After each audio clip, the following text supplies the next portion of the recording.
पहला सवाल पूछना चाहूंगा। जी। जब हम एक छोटे बिजनेसमैन के वहां पे बड़े-बड़े सेशन लेते थे तो कभी सोचा था कि ऐसे बैठेंगे? आपने बोला बिजनेस को फ्रीडम, जी। बिजनेसमैन को बिजनेस से थोड़ा फ्री हो जाना है। जी।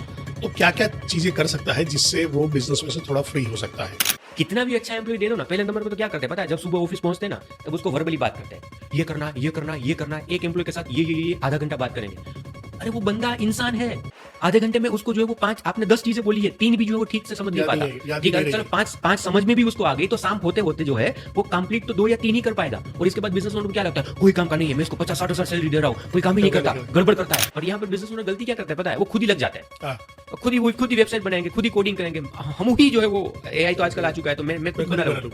यहाँ पर एक में जो है वो आपको एक जो आपने चीज बताई ना उसके अंदर जो है एक सुपर पावरफुल टेक्निक बता दूं हमारे बिजनेस बोलो, ओनर्स के बोलो, लिए। मतलब ये ऐसी सुपर पावरफुल है कि अगर इसको इंप्लीमेंट कर लिया ना तो मतलब उसके एम्प्लॉय के पास से जितने भी वो डिससेटिस्फेक्शन वाली चीज है ना कि काम नहीं कर रहा, ये नहीं कर रहा, वो नहीं कर रहा, वो सब ऑलमोस्ट दूर हो जाएगी। ऐसे लोग भी हैं जो खाली बैठ के रिमोट में बैठ के फ्रेमवर्क भरवा रहे हैं। तो एग्जैक्टली ट्रेनिंग क्या है, एग्जैक्टली कंसल्टिंग क्या है और एग्जैक्टली कोचिंग क्या है, थोड़ा सा ये लोगों को जी बताइए। जी। हर सुबह आप पहले नंबर में तो ऑफिस पर जो है ना आपके एम्प्लॉय के पहले पहुंच जाओ। This is the must.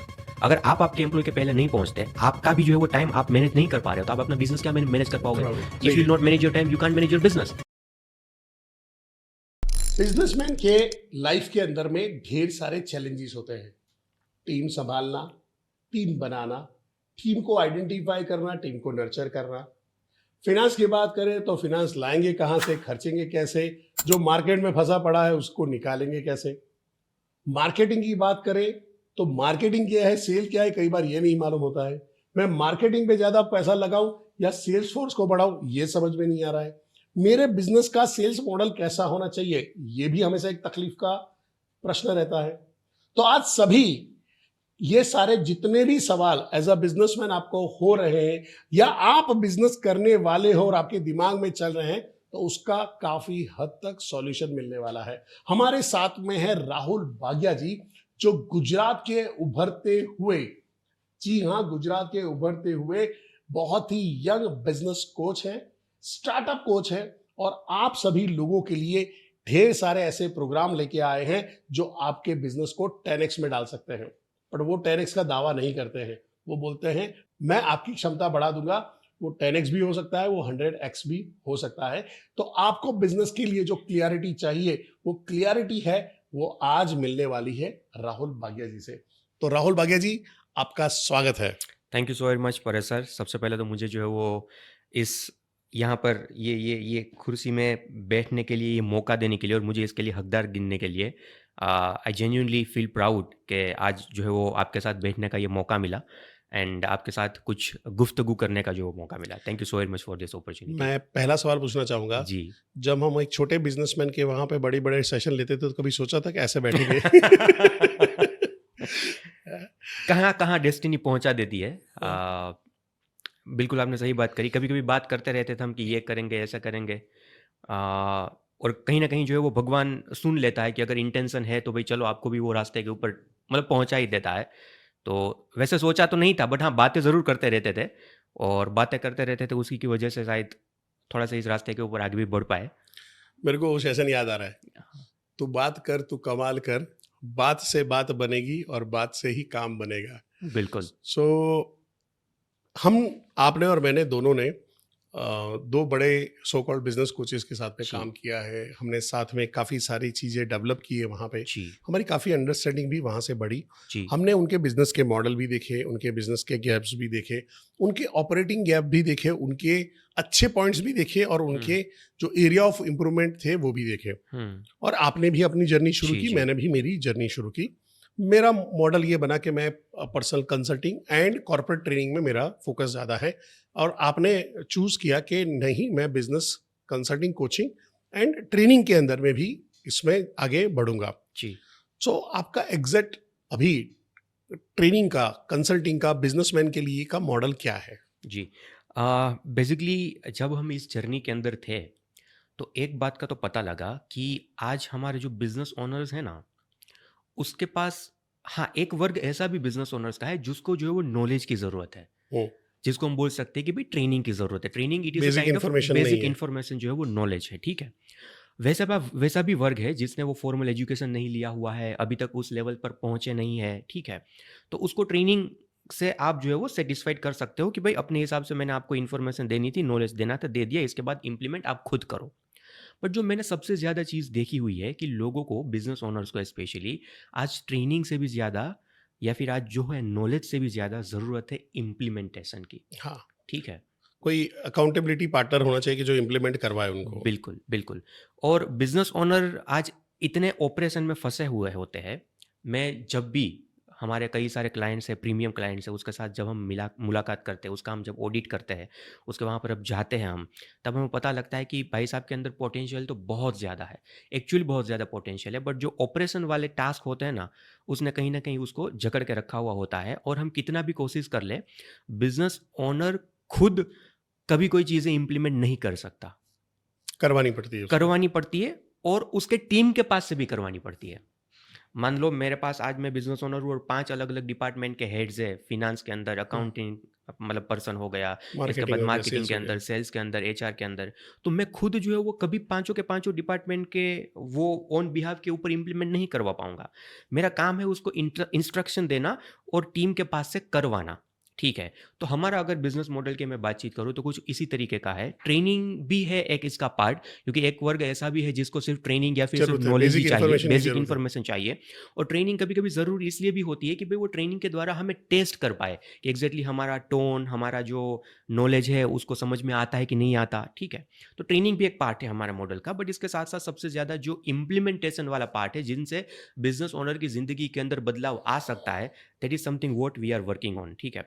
और उसमें भी बिज़नेस ओनर के पास से कम इम्प्लीमेंट करवा, हाँ, बिज़नेस ओनर को इम्प्लीमेंट करवाते हैं कि वो लाइफ़ कैसे जी पाए, हुँ, वो अपनी ज़िंदगी फिर से पटरी पर कैसे जो है वो ला पाए। ज बिज़नेस से बाहर कैसे निकल पाए। हाँ, एग्ज़ैक्टली, जैसे कि सुबह जल्दी उठना, इसके बाद योगा, जिम, मेडिटेशन, नाम जप करना, रिफ्लेक्शन बुक फ़ील करना, सुबह जो है वो जल्दी ऑफ़िस पर पहुँच जाना, वहाँ पर जाकर लोगों को टास्क दे देना, इसके बाद घर पर जल्दी चले आना, हुँ, हाँ, अपनी फैमिली के साथ जो टाइम स्पेंड करना। तो these are the kind of task जो हम बिज़नेस ओनर के पास से फटाफट जल्दी करवाते हैं।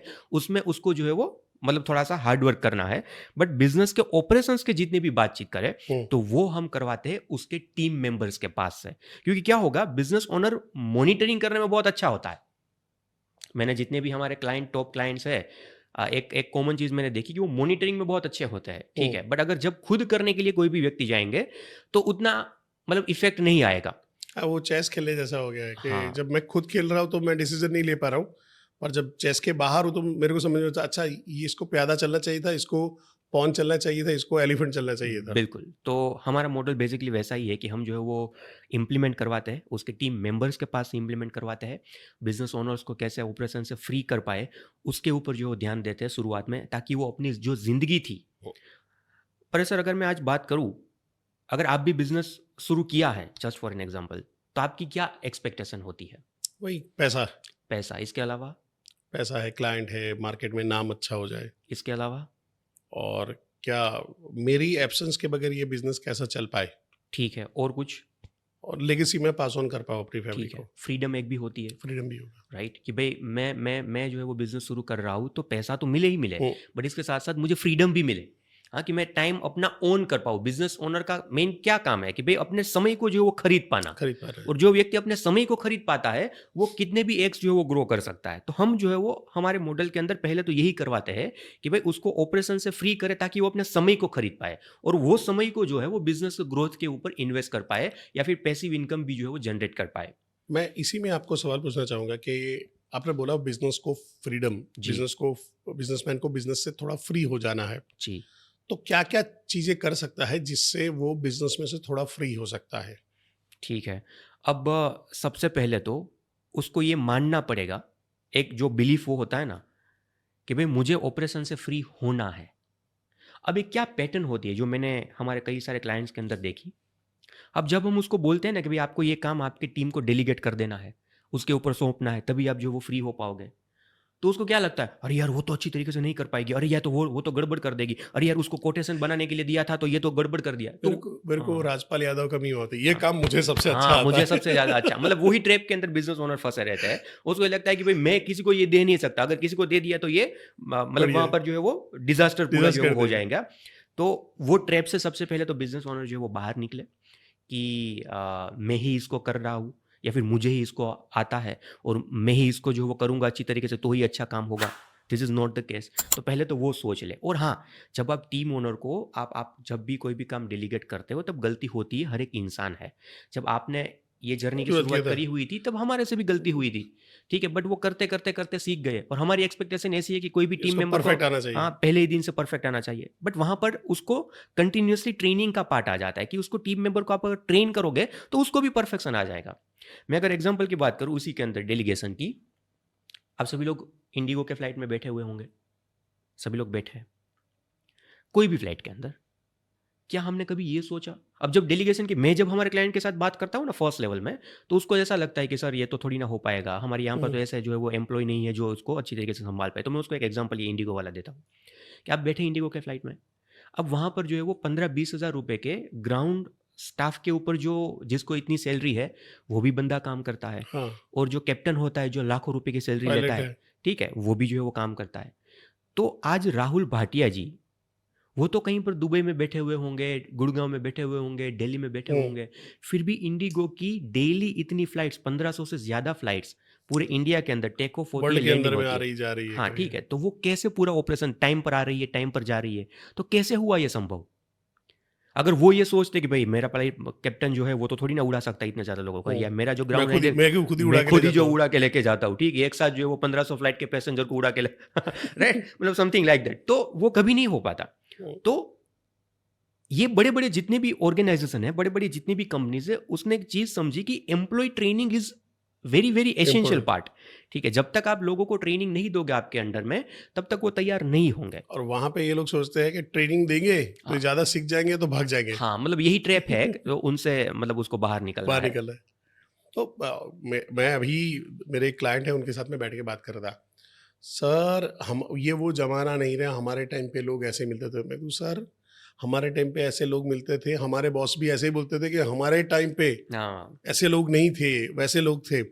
तो प्रॉब्लम जनरेशन का नहीं है, उस जनरेशन से कनेक्ट करके उनसे काम निकलवाना है। बिल्कुल so I was talking about gen Z के बारे में कि जी। सर मेरी टीम में जेनजी बढ़ रहे हैं, अभी ऐसा ऐसा मॉडल है, मैं समझ नहीं पा रहा हूँ। आईटी की कंपनी थी, तो कि मैं समझ नहीं पा रहा हूँ क्या करना चाहिए नहीं करना चाहिए। मैं कहूँ, तुम ये समझो कि तुम उसको समझा नहीं पा रहे हो, जेनजी को तुम समझा नहीं पा रहे हो, बिल्कुल वही प्रॉब्लम है। जेनजी जो सवाल पूछ रहा है वो गलत सवाल नहीं पूछ रहा है, वो पूछ रहा है कि मैं 5 बजे के बाद क्यों बैठूं जब मेरे को यही सैलरी मिल रही है। तो बिल्कुल वो पूछ रहा है कि मैं सैटरडे संडे तुम्हारे लिए क्यों काम करूं, मेरे को टाइम बिल्कुल फ्रीडम चाहिए। बिल्कुल। आपने और मैंने हमारे जमाने में ये सवाल नहीं पूछे थे, अब वो ये सवाल पूछ रहा है। आपको बस उसका आंसर देना आना चाहिए, उसको डाइवर्ट करना आना चाहिए, या अपने आप को उनके हिसाब से ढालना आना चाहिए। बिल्कुल पर आप चाहते हो नहीं कि ये जो स्क्वायर होल है उसी के अंदर में मैं गोल वाला नेल डालूंगा, तो वो वाला तो नहीं होगा।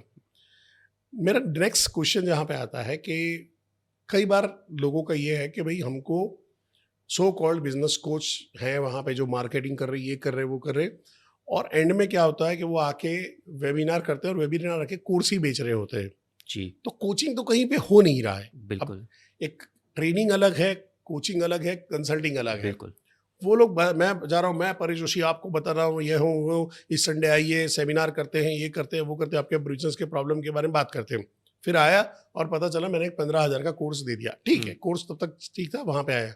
फिर उसके बाद भी वो 15,000 से मैं 3 लाख रुपए, 4 लाख रुपए, 6 लाख रुपए, 10 लाख का कोर्स बेच रहा हूँ, पर कंसल्टिंग कहीं पे हो ही नहीं रही। या तो कई बार हो रहा है कि कंसल्टिंग के नाम पे ऐसे लोग दिए जो खाली बैठ के रिमोट में बैठ के फ्रेमवर्क भरवा रहे हैं। तो एग्जैक्टली ट्रेनिंग क्या है, एग्जैक्टली कंसल्टिंग क्या है, और एग्जैक्टली कोचिंग क्या है, थोड़ा सा ये लोगों को बताइए। जी जी।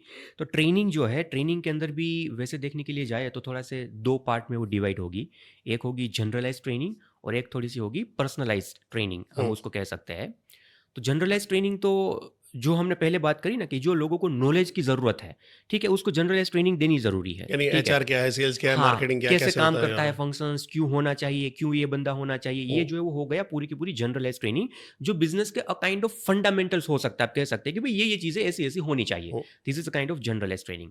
उसके अंदर भी एक पार्ट आता है कि भाई पर्सनलाइज्ड ट्रेनिंग की, अभी जो है वो मैं आपके लिए कोई मान लो B2B कंपनी है या फिर जो बड़ी कॉर्पोरेट है, तो उसकी टीम के लिए हमें एक सेल्स की ट्रेनिंग ये हो गई XYZ, अब हमें उसकी प्रोडक्ट अलग है, उसकी सर्विस अलग है, उसका मार्केट अलग है, तो उस तरीके से एक जो है वो पर्सनलाइज ट्रेनिंग करके उसको देनी है। तो this is called the, I think personalise training हो गया। अब इसके ऊपर का जो एक मॉडल है जिसको बोलते हैं कोचिंग। कोचिंग तब तक नहीं कहलाता ऑनेस्टली स्पीकिंग जब तक कोई व्यक्ति, या तो कोच खुद या तो उसके नीचे की उसके जितनी कैपेबिलिटी वाले व्यक्ति उसके जो टीम में है, वो सामने वाले बिजनेस ओनर्स को जो है वो हैंड होल्डिंग सपोर्ट देकर, हाँ, उसके जो क्वेरीज है वो सोल आउट ना करे। वन ऑन वन, जब तक वन ऑन वन ना करे तब तक it will not count as a coaching. ठीक है, कोचिंग एक ऐसा पार्ट है कि जहां पर आपको सामने वाले व्यक्ति के यहाँ पे है ना लोगों को इस मामले में बेवकूफ़ बनाया जाता है। जी सो मेरा खुद का एक एक्सपीरियंस है, like the company what we work, वहाँ पे उन्होंने कोच दिए। हम्म अब लोगों को लग रहा है कि जब मार्केटिंग हो रहा है तो लगता है कोच जी रहे, हमको कोच मिला, हमको वो कोच मिला है। अब उस कोच को बेचारे को वो फ्रेमवर्क है, उसके अलावा कुछ नहीं मालूम है। जी वो जो टेम्पलेट दिया है, ये टेम्पलेट भरवाना है, ये टेम्पलेट में क्या है क्या नहीं, ये करके। एक कोच क्या काम करता है ये थोड़ा लोगों को बताइए, फ्रेमवर्क भरवाने के अलावा क्या काम करता है। जी। अगर कोच की बात करें स्पेशली, तो कोच जो है वो सिर्फ सवाल पूछेगा, आस्किंग द राइट क्वेश्चंस। वो कभी भी जो है वो जवाब नहीं देगा। ठीक है, कोच का सही काम जो है वो सिर्फ सवाल पूछना होता है, और जैसे जितने ज़्यादा अच्छे सवाल वो सामने वाले व्यक्ति को पूछेगा, उतने ही अच्छे बिजनेस ओनर के पास से जो वो जवाब निकलेंगे, और उसके बाद ऑटोमेटिकली जो उसको इम्प्लीमेंट करना है या फिर जो सोल्यूशन चाहिए वो सोल्यूशन उसको मिलेगा। So this is all about the coaching. वो एक्सप्लोर करने में मदद करता है, बिल्कुल, rather than giving a readymade solution, जी एक्सप्लोर करने में मदद करता है। जी, सीधा मतलब ये है, ये कर लो, ये है, ये कर लो, this is not a kind of coaching.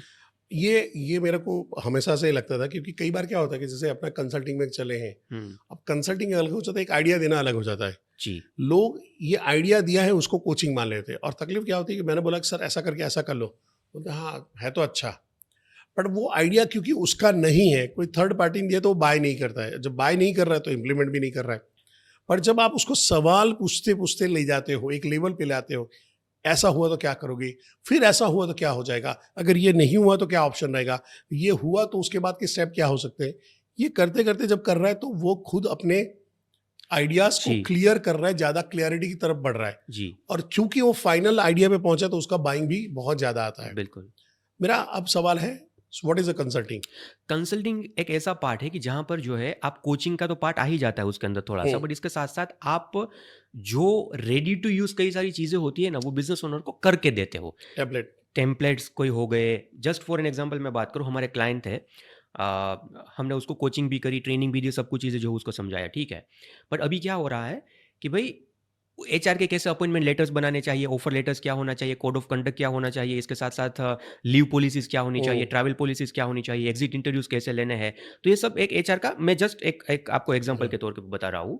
तो उसको हमने पहले समझा, सब दिया हुआ था, बट इसके बाद भी वो खुद कर नहीं पाए, तो वहां पर रोल आ जाता है, जैसे कि हम भी उसका एक पार्ट, मतलब हमारा जो भी काम है कंसल्टिंग का, ठीक है, कि हम मान लो उसके वहां पर अभी एक मार्केटिंग मैनेजर जो थे, उसको रिक्वायरमेंट थी, तो मार्केटिंग मैनेजर का इंटरव्यू भी हमने लिया, फर्स्ट और सेकंड राउंड ऑफ इंटरव्यू जो है उसने लिए, बट ऑब्वियस है, बट इसके बाद फिल्टर होके उसका इंटरव्यू भी हमने लिया, तो हमने आइडेंटिफाई किया कि भाई हाँ इसके अंदर है पोटेंशियल, नहीं है क्या है क्या नहीं।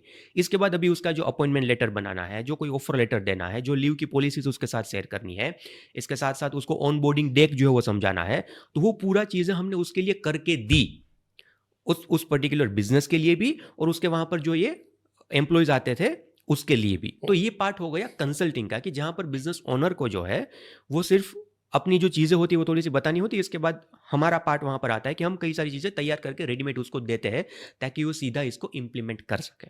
सो दिस इज अ कंसल्टिंग। तो ये तो सिर्फ मैंने HR डिपार्टमेंट में बात करी, वैसे ही मार्केटिंग के अंदर कि आपके साथ बैठकर खुद जो है वो मार्केटिंग के कैंपेन डिजाइन किए, ऐसा ये होना चाहिए, ऐसा ये होना चाहिए, अगर ऐसा ऐसा करेंगे तो ये होगा, मतलब it is a kind of brainstorming हुआ, पैसा डालने की जरूरत है यहाँ बिल्कुल।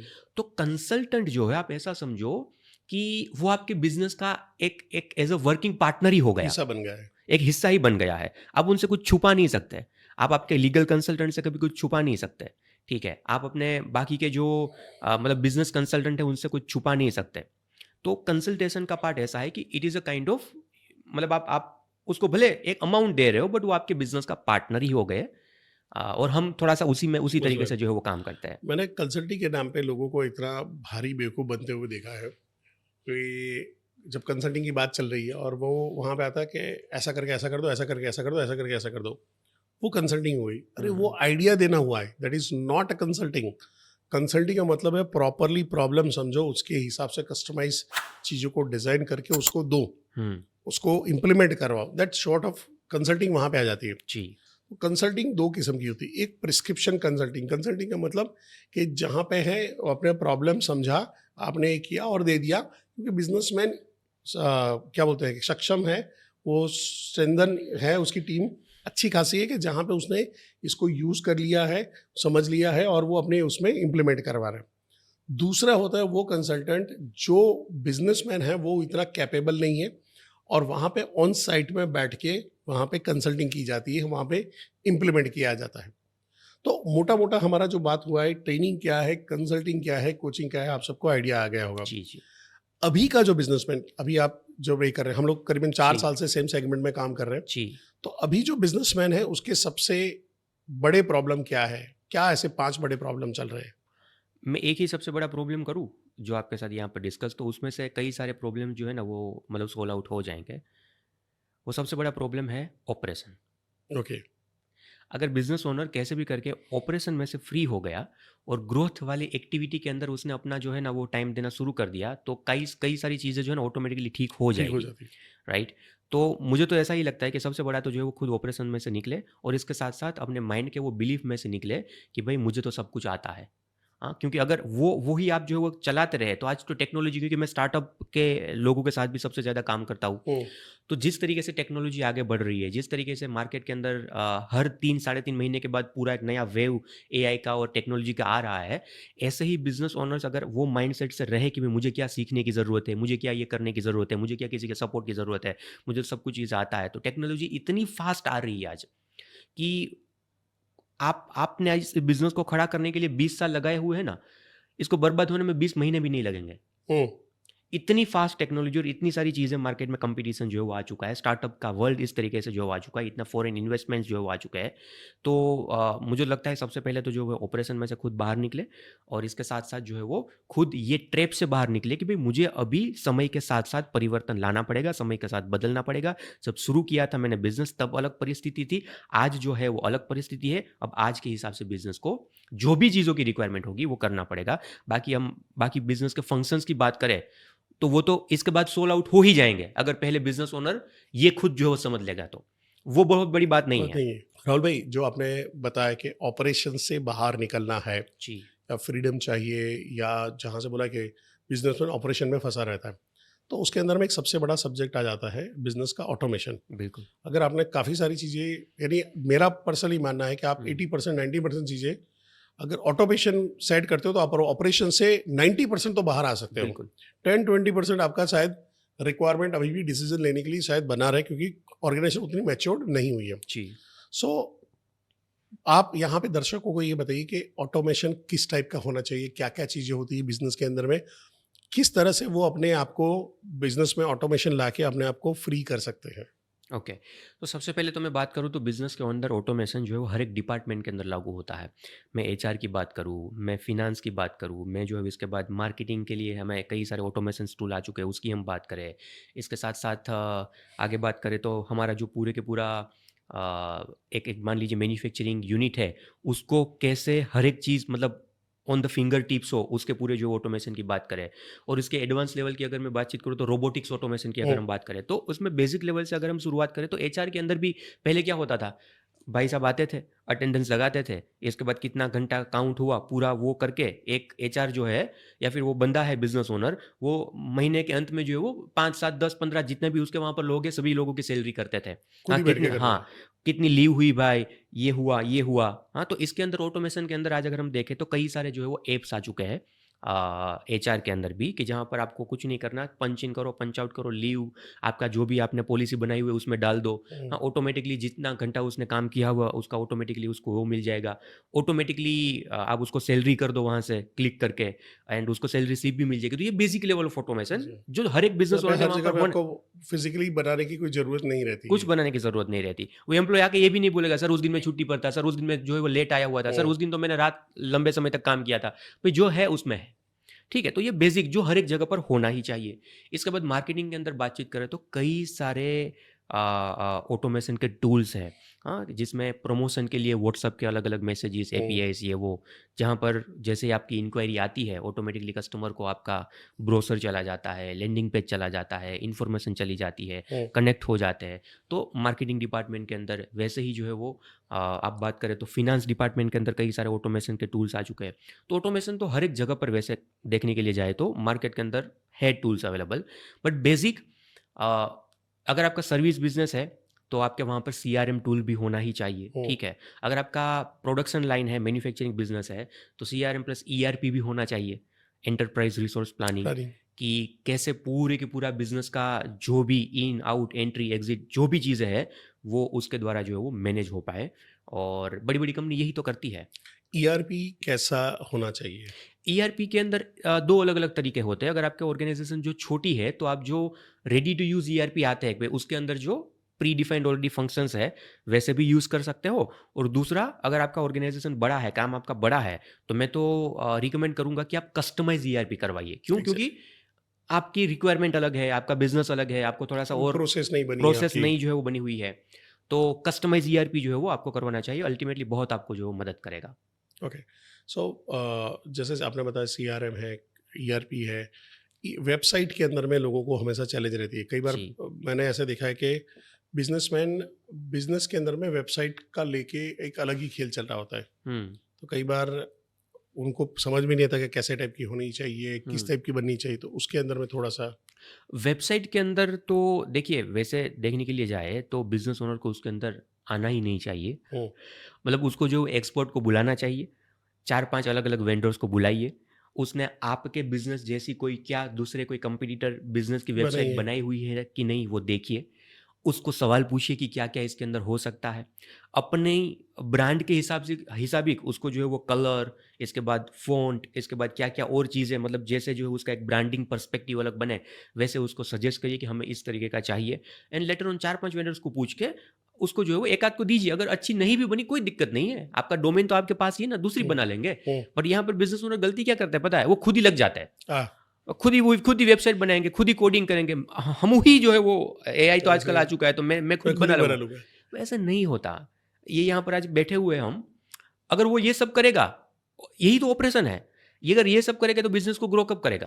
मेरा एक पार्टनर के क्लाइंट है। हाँ, तो आज से करीबन 8-9 महीने पहले कंसल्टिंग हमारा काम शुरू हुआ। जी। तो मैंने बोला, मेरे को साहब आपको आपको वेबसाइट बनानी चाहिए। हाँ हाँ, मैंने काम शुरू कर दिया है। मैं तो क्या शुरू कर दिया है, किससे बना रहे हो, क्या बना रहे हो? तो उसने बोला कि मैं ऐसा ऐसा करके खुद ही बना रहा हूँ। मैंने पिछले साल बैठ के मैंने सोच लिया था कि मेरे को वेबसाइट बनानी है, तो मैंने उसको पूरा वेबसाइट बनाना सीख लिया।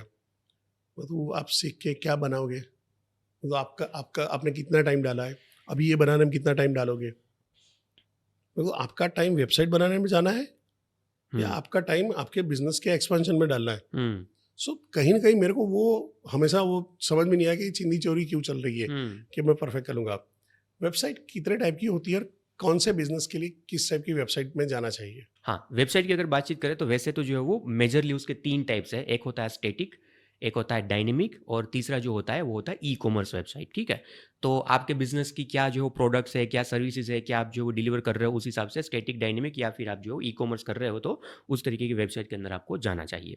तो आप जब ये कंसल्टिंग करते हो तो क्या आप ये सारी चीज़ों का भी जो सो क्या क्या सॉफ्टवेयर होना चाहिए, कैसा होना चाहिए, उसका भी आप कंसल्टिंग करते हो? बिल्कुल, बिल्कुल। मतलब तो आप ऐसा मानो कि बिज़नेस के ऑडिट के साथ काम शुरू होता है। हम्म, और ऑडिट ऐसा है, कई बार अगर आप हमारे ऑडियंस चाहते हैं तो हम जो कंसल्टिंग करते हैं, हम जो ऑडिट करते हैं कस्टमर्स के, वहाँ पर उसकी शोरूम फैक्ट्री उसके जो है वो मतलब वहाँ पर जाते हैं, ठीक है? वहाँ पर उसके एम्प्लॉइज़ के साथ भी हम बात करते हैं। ओके। उसको भी पूछते हैं कि आपके बॉस कैसे हैं? आपको यहाँ पर क्या अच्छा लगता है? क्या जो चीज़ ऐसी है जो आपको इम्प्रूवमेंट यहाँ पर लगती है, ठीक है? तो उस तरीके से पूरा ग्राउंड लेवल से कंसल्टिंग होती है, ऑडिट के साथ शुरुआत होती है। और जब हमारा ऑडिट कस्टमर के सामने आता है ना, 1700-1800 मार्क का टोटल ऑडिट होता है, तब कस्टमर पूरी तरीके से मतलब ढक्कन खुल जाता है कि अभी तक मैं क्या कर रहा था। हम्म, अलग-अलग 6 बिज़नेस के पैरामीटर्स जो होते हैं, पिलर्स होते हैं, उसके ऊपर पूरा ऑडिट होता है, हम्म, ठीक है? उसको उसका जवाब देने का होता है। एक ऑडिट शीट भरने के लिए मिनिमम 2 ढाई घंटा लगता है, मिनिमम। मतलब starting from 2 and 2 and half hour, it goes up to 4 hours, 5 hours, 6 hours. Audit audit किया फिर? वहाँ पे ऑडिट गए। किया, इसके बाद हम उसके सामने रिपोर्ट रखते हैं कि भाई आपके बिजनेस के अंदर ये गड़बड़ है, यहाँ पर ये पिलर्स के अंदर काम करने की ज़रूरत है, और अगर ये नहीं किया तो ये इसके इम्पैक्ट आ सकते हैं, और आप जो आज प्रॉब्लम फेस कर रहे हो ये कहीं ना कहीं ये ऑडिट रिपोर्ट ही बता रहा है कि क्यों ये प्रॉब्लम है, क्योंकि ये नहीं हो रहा। और उसके बाद हम उसको जो है वो आगे कैसे कैसे? वे फॉरवर्ड हो सकता है इसका, कैसे इसका इम्प्लीमेंट हो सकता है, अभी कैसे इसको सब चीज़ों को ठीक किया जा सकता है, उसके ऊपर बात करते हैं। और फिर आपने बताया कि वहाँ पे आप कंसल्टिंग करते हो आईटी बिल्कुल। के अंदर, तो आईटी में आपकी खुद की टीम है या आपका कोई पे टाई अप है जहाँ पे आप सेट कर रहे हो? हमारा वैसे तो हम बिजनेस कंसल्टिंग के अंदर जो मास्टर है, बट हमारे पास ऐसे ट्रस्टेड जिसके साथ हमने काम किया हुआ है और जिसको हमने हमारे क्लाइंट्स को जो है वो रिकमेंड भी किया हुआ है और उसको भी वहाँ से बहुत अच्छा रिजल्ट मिला है। तो ऐसे ऐसे हमारे जो पार्टनर्स होते हैं, वेंडर्स होते हैं, उसके साथ हम रिकमेंड करते हैं कस्टमर्स को।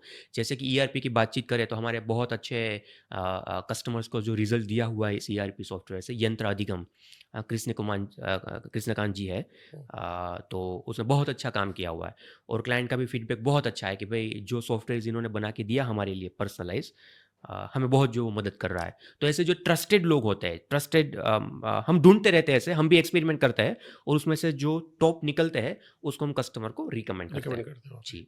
सो यहाँ पे अभी मोटे मोटी अगर बात करते हैं कि हम ट्रेनिंग है, कंसल्टिंग है, कोचिंग वहाँ पे करें, एक बिजनेसमैन का एक सबसे बड़ा चैलेंज होता है एटीट्यूड। हम्म। अगर ये बिजनेसमैन का एटीट्यूड ही जब है कि वहाँ पे उसका आ जाता है कि भाई अहम ब्रह्मास्मि है, जी। या मैं ही बेस्ट हूँ, मैं ही सोच सकता हूँ भाई, जी। और उसकी वजह से कहीं ना कहीं उसके एम्प्लॉय परफॉर्म नहीं कर पा रहे होते। जी। पहला सेगमेंट ऐसा था कि जहाँ पे एम्प्लॉय परफॉर्म नहीं कर पा रहे हैं, एम्प्लॉय के अंदर में कुछ प्रॉब्लम है या प्रोसेस के अंदर में प्रॉब्लम है, वहाँ पे सेट करते हैं। बट अगर problem as a business owner मेरे में ही है तो फिर स्टेप क्या है? आपने वो दिल की बात कर ली। हमारे प्रीमियम क्लाइंट्स जो होते हैं ना, उसमें से एक क्लाइंट, अभी मैं नहीं कहूँगा कि ऐसे ही है, बट ऐसे ही थे। अब थोड़ा थोड़ा वो मतलब हमारी, चेंजेस हो रहा है? हाँ मतलब वो हम थोड़ा सा उसको इसके बाद हमारा वो रूप भी दिखाते हैं कि सर ऐसा नहीं बढ़ेगा आगे, ठीक, इस तरीके से बिजनेस नहीं हो पाएगा if you will not change. तो पहले ऐसे थे, कितना भी अच्छा एम्प्लॉय दे दो ना, पहले नंबर पे तो क्या करते हैं पता है, जब सुबह ऑफिस पहुंचते हैं ना तब उसको वर्बली बात करते हैं, ये करना है, ये करना है, ये करना है, एक एम्प्लॉय के साथ ये आधा घंटा बात करेंगे। अरे वो बंदा इंसान है, आधे घंटे में उसको जो है वो 5, आपने 10 चीजें बोली है, 3 भी जो है वो ठीक से समझ नहीं याद नहीं पाता। है, याद भी ठीक नहीं है, चलो रहेगी। 5 समझ में भी उसको आ गई तो शाम होते होते जो है वो कंप्लीट तो 2 या 3 ही कर पाएगा। और इसके बाद बिजनेस ओनर को क्या लगता है, कोई काम का नहीं है, मैं इसको 50-60 हजार सैलरी दे रहा हूँ, कोई काम ही नहीं करता करता, नहीं है। गड़बड़ करता है। अरे मेरे भैया, सबसे पहले तो आपने सुबह सुबह जो है वो आधा घंटा उसको वर्बली बात करी, ठीक है। इसके बाद आपने पहले नंबर में तो वहां पर सिस्टम ठीक नहीं किया कि उसको काम कैसे देना चाहिए कि उसको याद रहे, डेलीगेशन कैसे करवा रहे हैं? डेलीगेशन कैसे करे, उसके थ्रू आउट द डे आपने कोई मॉनिटरिंग नहीं किया और शाम को आपको ये एक्सपेक्टेशन है कि वो काम करके पूरा कर देगा। अरे वो इंसान है और आज उसके जीवन के अंदर भी कई सारे डिस्ट्रैक्शन है, ठीक है। तो पहले नंबर में तो एक एक एक बिजनेस ओनर को पता होना चाहिए कि भाई काम देने की भी जो है वो सही तरीका क्या है, राइट। और इसके अलावा दूसरा जो आपने मेन सवाल पूछा हुआ था, मतलब मैं जो उस चीज़ को लेके जा रहा था हमारे क्लाइंट के बाद, जो भी अच्छा एम्प्लॉय आए ना उसके वहाँ पर परेश सर, जो भी अच्छा एम्प्लॉय, वो क्या बोलता है, ये काम का ही नहीं है, ये काम का ही नहीं है। हम पहले मतलब हम हर महीने वहाँ पर जाते हैं उसके फैक्ट्री पर, हमने कहा यार 3 महीने हो गए, जब पहली बार गए तब 3 लोगों का उसने बोल दिया कि ये अच्छे नहीं, तो हम समझ गए कि चलो नहीं होंगे अच्छे। इसके बाद दूसरे महीने आए हम, और 2 एम्प्लॉय थे, तब हमने उसको जज किया, अच्छा काम कर रहे थे। हम उसके नेक्स्ट महीने गए तो इस भाई साहब का मूड और बदल गया कि ये भी काम नहीं कर रहे। तीसरे महीने गए तो नए और एक आध 2 और आए थे, ये भी काम नहीं कर रहे। मैंने कहा भैया, इसके बाद पैटर्न हमें समझ में आ गई कि गड़बड़ जो है वो एम्प्लॉय में नहीं है, इस भाई साहब में भी है, इसी में है मतलब, राइट।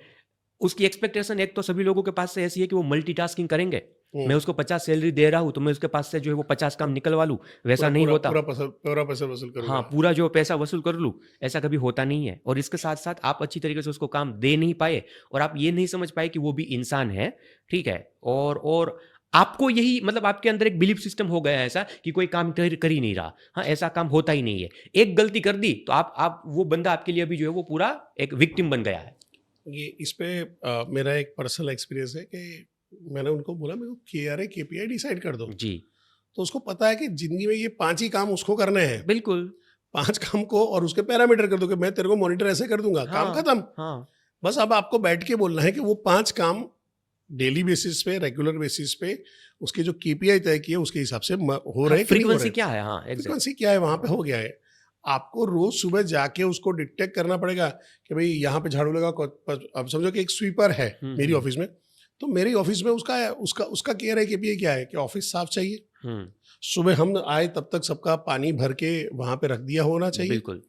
हम जब आए तो वहां पे है कि अगर 9 बजे का टाइम है, लोग आ रहे हैं, तो 9 बजने में 5 मिनट बाकी हो तो एसी जी। चालू कर दो तो कैबिन थोड़ी ठंडी हो जाए, तो बाहर से जो गर्मी से भाग के आ रहे हैं उनको ठंडी हवा मिले और आराम से बिल्कुल। फ्रेश हो जाए। 10 बजे 11 बजे के बाद जब वहाँ पे हो रहा है, लोग नाश्ता वास्ता करेंगे तो फिर एक बार और झाड़ू मारना है। फिर 2 ढाई बजे खाना खा रहे हैं, फिर एक बार और झाड़ू मारना है। 4 साढ़े 4 बजे फिर से नाश्ता पानी होगा तो झाड़ू और मारना है। और ऑफिस है, ऑफिस जब खत्म हो रहा है तो वहाँ पे देख लो कि सबका जो जो भी बर्तन वर्तन जो छूटे हैं वहाँ पे वो साफ करके निकलना है। ये उसको मालूम है। मेरे को क्या करना है, एक चेकलिस्ट दे दिया है, भाई तेरे को बस इतना करना है, टिक मारा और खत्म। तू रोज कर रहा है इसको, टिक मार दे। बिल्कुल। बाथरूम दिन में 2 बार 3 बार साफ होना चाहिए, सैनिटाइज होना चाहिए, खत्म। बट मैं जाता हूँ, झाड़ू मारा, पोछा किया, ये हुआ, वो हुआ, नहीं हुआ, ये करना ही नहीं है। मेरे को उसको खाली पूछना है, आज काम हो गया, कितना हुआ, क्यों नहीं हुआ, कब तक में हो जाएगा। बस ये सवाल से ज़्यादा मेरे को पूछना नहीं आना चाहिए, फिर वो सेल्स वाला हो, मार्केटिंग वाला हो, कुछ भी हो। अब सबसे बड़ी गड़बड़ जहाँ पे आती है, यहाँ पर ही एक में जो है वो आपको एक जो आपने चीज़ बताई ना उसके अंदर जो है एक सुपर पावरफुल टेक्निक बता दूँ हमारे बिजनेस बोलो बोलो ओनर्स के बोलो लिए। बोलो। मतलब ये ऐसी सुपर पावरफुल है कि अगर इसको इम्प्लीमेंट कर लिया ना तो मतलब उसके एम्प्लॉय के पास से जितने भी वो डिससेटिस्फेक्शन वाली चीज़ है ना कि काम नहीं कर रहा, ये नहीं कर रहा, वो नहीं कर रहा, वो सब ऑलमोस्ट दूर हो जाएगी। सब भी जब भी आप सुबह आओ, पहले नंबर में तो एक अच्छा वाला जो है ना बड़ा जो स्टिकी नोट्स आता है ना, वो स्टिकी नोट्स हर एक बिजनेस ओनर ले ले। ठीक है, थोड़ा सा जहाँ पर आप 5 7 10 लाइनें लिख सको, स्टिकी नोट्स ले बड़ा लीजिए। वाला इतना हाँ, बड़ा वाला। स्क्वायर आता है, रेक्टेंगल आता है। हाँ, रेक्टेंगल वाला थोड़ा सा और ज़्यादा जितना बड़ा हो सकता है। हर सुबह आप पहले नंबर में तो ऑफिस पर जो है ना आपके एम्प्लॉय के पहले पहुंच जाओ। Okay, this is the must. अगर आप आपके एम्प्लॉय के पहले नहीं पहुंचते, आपका भी जो है वो टाइम आप मैनेज नहीं कर पा रहे हो, तो आप अपना बिजनेस क्या मैनेज कर पाओगे? इफ सही यू है। Will not manage your time, you can't manage your business. ठीक है, और जो आप जो सुबह जल्दी नहीं पहुंचते और आप एम्प्लॉय के 1 1.5 2 घंटे बाद पहुंचते हो, तो एम्प्लॉय क्या सोचेगा कि ये भाई साहब कभी जो है वो खुद टाइम पर है नहीं और हमें जो वो बता रहा है। मतलब वो आपको बोलेगा आराम नहीं, से काम शुरू बट करेगा। हाँ उसके दिमाग के अंदर जो है ना ये चीजें चलती रहेगी। बट एक साइकोलॉजिकल इम्पैक्ट क्या होता है, अगर आप उसके पहले आ चुके हो एम्प्लॉय के, तो एम्प्लॉय को पता होगा बॉस आके बैठे हुए, मुझे फटाफट काम शुरू करना है। अदरवाइज क्या होगा, एम्प्लॉय आएंगे, चाय पानी पिएंगे, थोड़े से टहलेंगे, उसको पता है बॉस तो जो 1 1.5 घंटे के बाद आने वाले हैं, अब तब धीरे धीरे धीरे 1.5 घंटे के बाद जो काम शुरू होगा, और तब तक शाम होते होते जो है वो आपका जितना एम्प्लॉय के पास से प्रोडक्टिविटी लेनी है आप वो ले ही नहीं पाते, और आपको लगता है कि ये काम नहीं कर रहा। बट आप ही जल्दी नहीं आए तो वो तो सुबह रिलैक्स ही रहने वाला है, आराम से। ठीक है। तो पहले नंबर में तो एम्प्लॉय को अगर अच्छी तरीके से आप चाहते हैं कि आप काम करवाए, तो आप उनसे पहले पहुंच जाओ, ताकि उसके दिमाग के अंदर एक साइकोलॉजिकली एक प्रेशर बिल्ड हो। ठीक है, दूसरी चीज जो मैंने कहा, स्टिकी नोट्स ले लीजिए। आप जब पहले पहुंच जाओ तो हर एक जो आपके एचओडीज है, मतलब आपकी कंपनी बड़ी है और उसके जो अंदर हेड्स है, अलग टीम लीडर्स है, हर एक के ऊपर नाम लिखकर उसको क्या आज 2 3 4 5 उसके केपीआई के हिसाब से काम करने हैं वो लिख डालो। मैन्युअली आप लिख डालो, आधे घंटे की प्रैक्टिस है हर रोज सुबह। ठीक है, उसके बाजू में बॉक्स कर डालो, और जैसे ही बंदा आए उसका स्टिकी नोट्स लेके पकड़ा दो, शाम तक ये करना है। दूसरा बंदा आया, मार्केटिंग वाला बंदा, सेल्स वाला बंदा, आपने लिख लिया था 4 5 काम, अकाउंटेंट आया, आपने 4 5 काम लिख लिए थे, लेके उसको टपका दो। अब क्या होगा, थ्रू आउट द डे आपके अकाउंटेंट को, आपके सेल्स वाले बंदे को, आपके एचआर मैडम को, आपके जो है वो मार्केटिंग मैनेजर को पता होगा, उसके सामने ये स्टिकी नोट्स पड़ी हुई है कि मुझे ये 5 काम ही करने हैं। ठीक है, जैसे हो जाते वो टिक लगाएंगे, हो जाते टिक लगाएंगे, शाम को 6 7 बजे घर पर जाएंगे, ये स्टिकी नोट्स जो है वो खत्म हो अपने गया। जो टिक बॉस मारे है और खत्म। उसको देते रहेंगे, और बॉस जो है वो एक बाजू में या तो खुद मैनेज करे या तो एक एमआईएस वाला बंदा बिठाएंगे। ठीक है, कितना काम हुआ, वे 5 काम दिए थे, 5 में से 3 हुए, एक्सेल के अंदर मेंटेन करो। तो पूरे महीने का उसके पास एक पता लगेगा कि भाई मान लो राहुल भाई है, तो राहुल भाई को मैंने 25 दिन के अंदर 75 टास्क दिए हुए थे, और 75 में से राहुल भाई ने 60 टास्क पूरे किए हुए, तो इसको इतने मार्क्स मिले, या फिर इसके इतने परसेंटेज उसने काम किया। अब जब अप्रेजल वाली बात होगी तो किसी को अच्छा काम किया कि नहीं किया, क्या हुआ, कुछ मतलब वो करने की जरूरत नहीं है, सीधे ही पता अब चल सीट गया। देखो, बात खत्म। मैं अभी जब कंसल्टिंग कर रहा था उसी में बात हुआ था कि पहले KRA KPI डिसाइड करो और KRA KPI हिसाब से वेटेज दे दो। अब उसको हर क्वार्टरली रिव्यू करो। हर क्वार्टरली उसको मार्क रखते हैं, बिल्कुल। साल खत्म हुआ, आपके पास सारे क्वार्टर्स के आपके पास मार्क पड़े हुए हैं, उसका टोटल कर दिया, उसके हिसाब से आपको पीएमएस देना है, अभी अप्रेजल्स देने हैं। जी। भाई तूने पूरे साल में यही किया है, पूरे पूरे साल में यही वाला चला है, अब तू ये नहीं बोल सकता सर मैंने पूरे साल मेहनत करके किया, भाई नहीं किया है, ये तेरा खुद का ही रिव्यू हमने किया हुआ है, तूने खुद ने साइन किया हुआ, तो वहाँ पे क्लियर हो जाता है। सो राहुल भाई, गुजरात के बिजनेसमैन को गोवा बुला रहे हो, क्या अक्रॉस इंडिया के बिजनेसमैन को गोवा बुला रहे हो, क्या है? बेसिकली अक्रॉस इंडिया के बिजनेसमैन को जो वो गोवा बुला रहे हैं, भारत के अंदर मैं आपको बताऊँ ऐसी जगह पर और इस प्राइस पॉइंट के ऊपर शायद कोई बिजनेस कोच ने जो है ना इतना बड़ा इवेंट या फिर इतना बड़ा प्रोग्राम जो है वो नहीं किया होगा, उसके अंदर इतनी ज़्यादा वैल्यू है। मैं आपको अगर ऐसा कहूँ कि गोवा की 5 स्टार प्रॉपर्टी जिसका एक दिन का जो ठहरने का कॉस्ट है, वो एक दिन के कॉस्ट के ऊपर आपको वहाँ पर 3 नाइट और 4 डेज ठहरने को मिले with my training with networking, तो कैसा रहेगा? बहुत ही बढ़िया। 5 स्टार प्रॉपर्टी। हम पहले नंबर में तो लोगों को बता दूँ, the name of our event is triple your profit business conclave 2025। ठीक है, अगर कोई बिजनेस ओनर्स अपने प्रॉफिट को ट्रिपल करना चाहते हैं, 3 गुना करना चाहते हैं, तो वो सबसे पहले तो इस इवेंट के अंदर आ सकते हैं। और इसके अलावा दूसरा, अपने बिजनेस के ऑपरेशन में से कैसे 3 दिन हफ्ते में फ्री हो जाए और कैसे सिर्फ 3 दिन ही अपने शोरूम फैक्ट्री ऑफिस पर जाकर पूरे के पूरा ऑपरेशन संभाल पाए, उसके वो सीक्रेट्स जानना चाहते हैं, तो इस इवेंट के अंदर वो आ जाए। ये इवेंट 3 नाइट्स 4 डेज का रेसिडेंशियल बिजनेस ट्रेनिंग प्रोग्राम है, जहां पर 31 जुलाई से लेकर 3 अगस्त के बीच में सबसे पहले तो ये होने वाला है। 31 जुलाई थर्सडे के दिन उसका दोपहर को चेक इन रहेगा, लंच लेंगे आराम से, इसके बाद हमारी ट्रेनिंग शुरू होगी।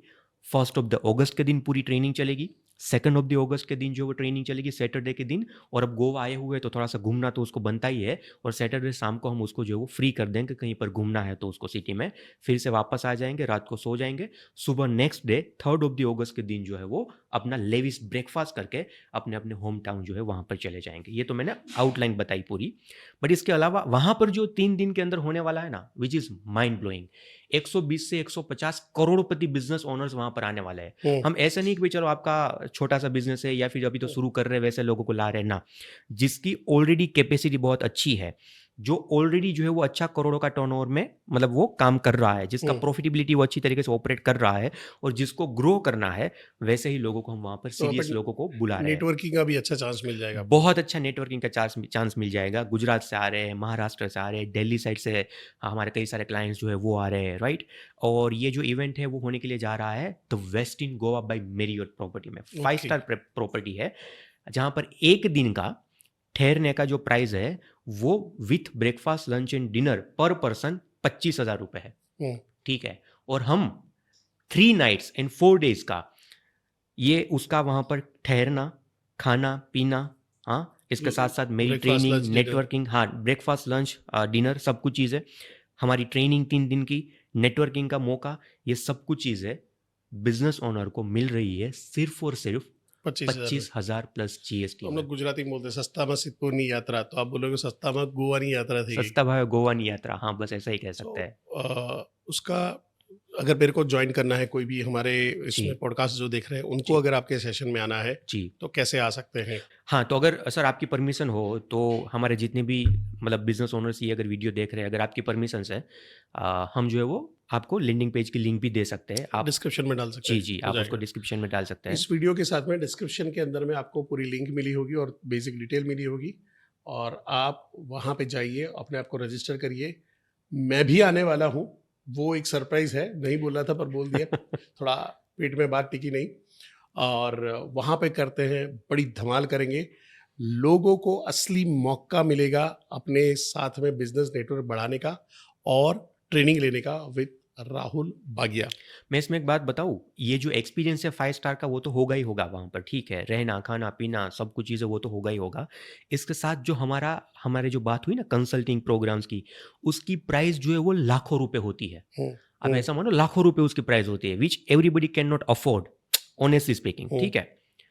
वो वहाँ पर हम जो 6 महीने में करवाते हैं ना, ये पूरे कंसल्टिंग की जर्नी में बिजनेस ओनर्स को, उसका पूरे के पूरा कॉपी और पेस्ट मैं ये गोवा के इवेंट में देने वाला हूँ कि हम ये चीजें करवाते हैं। अभी इसके बाद आप अपने हिसाब से कर लो।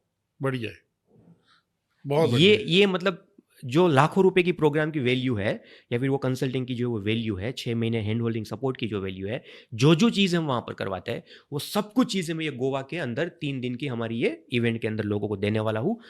कॉपी करके सीख लो फटाफट, और जिनसे हज़ारों बिज़नेस ओनर्स का जो वो फ़ायदा हुआ है, सैकड़ों को हमने जो है वो फ़ायदा करवा के आगे करवा दिया। पहुँचाया हुआ है। बस आप भी ये कोड जो है वो भी कॉपी करके बिज़नेस में फटाफट पेस्ट कर दो। बहुत बढ़िया। सो गोवा का गोवा घूमना हो जाएगा और वहाँ पे जो ट्रेनिंग मिलेगी उसको इम्प्लीमेंट करके आपने जो थोड़ा बहुत इन्वेस्टमेंट भी किया है वो भी आपका निकल जाएगा। हमारे कई सारे आपने घूमने का बात बोली, हमारे 60% अभी जो लोग वहाँ पर आ रहे हैं, वो अपनी फैमिली के साथ ही आ रहे हैं। अरे वाह! क्योंकि बट ऑब्वियस है कि भाई आएँगे, थोड़ा-सा घूमेंगे, साथ-साथ ट्रेनिंग भी अटेंड करेंगे, फैमिली वालों को भी पता लगेगा कि भाई कैसे आगे चीज़ें अच्छा, जो वो बढ़ रही है। तो 60% लोग जो अभी तक मतलब कन्फर्म हुए हैं। इसके अंदर दूसरी चीज़ ये है कि हम 120 से 150 लोग ही लेने ओह! वाले हैं। उनसे ज़्यादा मतलब we really want the serious people who want to grow. वहाँ पर आकर सिर्फ जो टहले, वैसे लोग हमें नहीं चाहिए, honestly speaking with folded hands, ठीक है? तो जो भी लोग आ रहे हैं, शार्प माइंडेड बिज़नेस को ग्रो करने वाले मानसिकता के साथ आ रहे हैं, और इसके साथ-साथ लिमिटेड कैपेसिटी है हमारे पास, 120 से 150 लोग ही हम ले रहे हैं, ओह! उनसे ऊपर नहीं लेंगे। तो स्लॉट्स ऑलमोस्ट मतलब 55 टू 60% जितने तो जो है वो हो चुके हैं। मतलब भर चुका है। आज हम बैठे हुए, जब तक ये शायद वीडियो लाइव होगा तब तक ऑलमोस्ट सीट बचे भी ना बचे, this is a kind of situation. तो हाँ, अगर कोई भी आना चाहते हैं, उसको एक्सपीरियंस करना चाहते हैं, तो डेफ़िनेटली जो लिंक है और कॉल, मैं मतलब मैं नंबर भी आपको दे दूँगा, आपकी परमिशन है तो, टीम के साथ बात कर सकते हैं। डन है सर। सो मिलते हैं गोवा में। एंड राहुल भाई, थैंक यू वेरी मच यहाँ पे आने के लिए और हमारे दर्शकों, हमारे व्यूअर्स को बिजनेस के बारे में अच्छी खासी आपने जानकारी दी है। और ऐसे ही प्रोग्राम राहुल भाई के साथ में हम आने वाले टाइम में और भी करेंगे। इनका एक एक्सपर्टीज स्टार्टअप का है, तो हम एक प्रोग्राम, एक पूरा पॉडकास्ट सिर्फ स्टार्टअप पे बनाने वाले हैं। तो अगर आप जो देख रहे हो और स्टार्टअप के लिए पॉडकास्ट करना चाहते हैं, देखना चाहते हैं, तो नीचे पॉडकास्ट विथ राहुल बागिया लिख दीजिएगा, मैं समझ जाऊंगा और आपके लिए वो वीडियो भी बन जाएगा।